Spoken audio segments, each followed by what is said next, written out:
मुसलमानों के बारे में भी सांसद कहते हैं कि मुसलमानों को भी रिजर्वेशन देना चाहिए, लेकिन मैं आपको ईमानदारी के साथ कहता हूं, मुझे आपसे मांगना मतलब यह है कि मैं अपना साथ दीवार के ऊपर फोड़ने के बराबर, क्योंकि आप लोगों ने तो हमारे साथ एक ऐसा रवैया इख्तियार कर लिया है कि हम आपको सिर्फ सांस लेने दे रहे हैं, यही बहुत बड़ी बात है। क्यों आप ये नारा देते हैं कि हम सबका विकास चाहते हैं? आप चाहते हैं कि माइनॉरिटी के बच्चे और विशेषकर मुसलमानों के बच्चे पंचर बनाने का काम करे, सिर्फ चाय के ठेले लगाए, ऑटो रिक्शा चलाने का काम करे, यही काम करे। मदरसे से आपको परहेज है, लेकिन बच्चों को स्कूल के अंदर तो जाने दीजिए। उनका बजट हर 5 साल के बाद कैसे कम कर रहे हैं आप? 2023-24 के अंदर आपने माइनॉरिटी का बजट 38% कम कर दिया। कितना बजट किया? तो 3097.60 करोड़ रुपीस माइनॉरिटी का बजट इस बार आपने बढ़ा दिया है।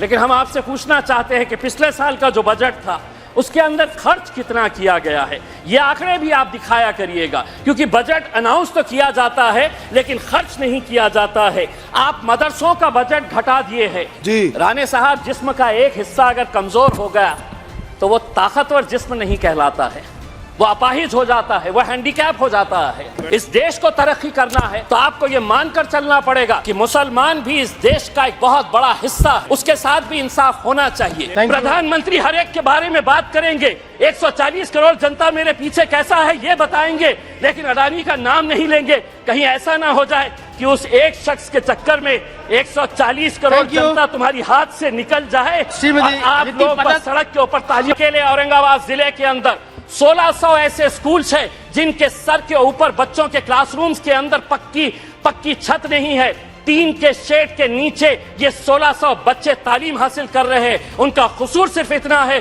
कि वो किसानों के बच्चे हैं, वो गरीबों के बच्चे हैं, वो मजदूरों के बच्चे हैं।